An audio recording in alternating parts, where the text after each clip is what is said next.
yaşayacağım mən yolu əsə-əsə keçəndə. Səbr elə, səbr elə. Hara səbr, 32 yaşım var, 33 olacaq. Hara səbr eləyim, səbr elə. Soxursuz elə dəqiqə başı səbr elə. Nəyə səbr eləyim? Qabağıma çıxanlar hamısı Əbdullah.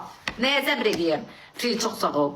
Mənə çatan, bacı, cındırella olur sındırella. Məndən sonra fanatlar artır. Qızların gözü açılır. Mənə çatan da gedir əldə. Neyniyim mən?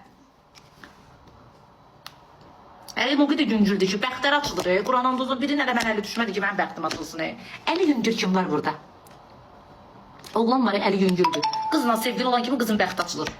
Neyniyim mən? Başqa çarəm yoxdur mənim. Öləm! Ay xanım, ay qardaş, ay bacı. Yığıram, yaxşı, avratını yığıram. Bir imkan verin, yığıram da avrat. Ne olub? Əli telefon qalıb ekran üstündəyik. Ay, nağız olmaz. Gözəlliklə də öyle qızlar, özünüzə maya bırakmıyor. Qur'ana and olsun gözəlliklə də öyle. Görürəm də, şəhərdədir. Bütün günü cəmatın içindəyim. O gün bir dənə dükanımıza oğlan gəlmişdi. Qız bir saat rovna and ola. Git oradan bir şkafı getir bir dənə. Git oradan bir şkafı getir, o sən verdiklər bir şkafı. Rovna qız and ola Allaha. Bir saat paltar. O oğlan, o bədbax. Bilməm. Bəlkə 50 dəfə düşdüm paltar dəyişdim. O gedə oradan tərpənmədi. Anamın qabağında nəsə çıxar.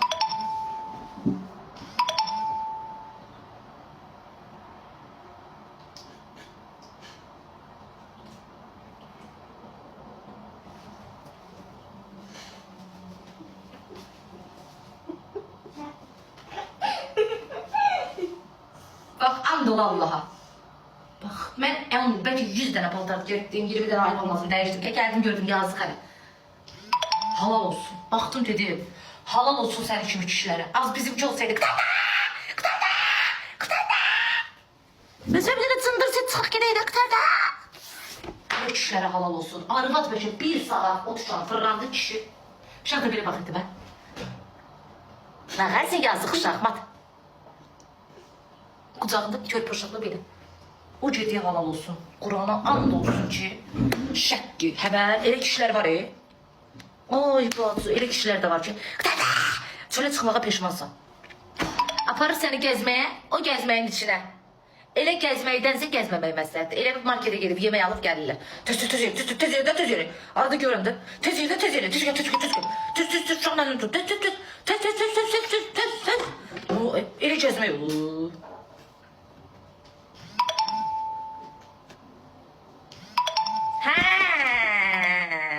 Ezdirdiniz dayı məni. Yarın vaxtında bu qədər yıxsaydı barışmışdı.